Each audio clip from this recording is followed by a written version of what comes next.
Spring fever brings out cyclists and with them some frustrations. A viewer contacted today's 6 on Your Side looking for the rules of the road. Mike Vogel is on your side with the story. Well, Don and Michelle, a viewer told us that they're scared to death of hitting a cyclist, especially on the more popular bike roads like Dry Creek and Cartwright Road.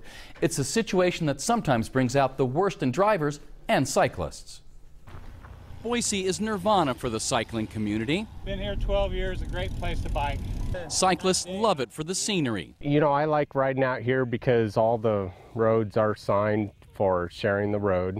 But some motorists and cyclists aren't getting the message. On the popular Dry Creek loop, there's a steady stream of cyclists. Some of the corners are tight. Just sometimes they're not able to get really far over to the right. There's either a pile of gravel, glass, sometimes the road's got a huge pothole. Another frustration for drivers coming upon cyclists stopped at the top of a hill. They are blind spots for automobiles. You know, myself driving, coming up to the top of hills, have seen bikers. And some of that has to be common sense. You know, if a biker stops, he should get off the road.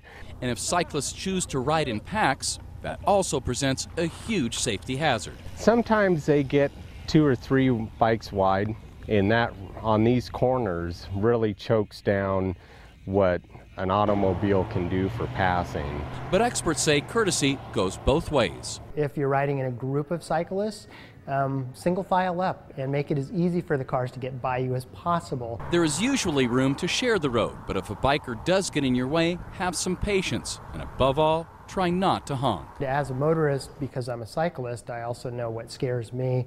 You know, don't rush up behind them, hit the horn really hard. That makes you jump out of your skin.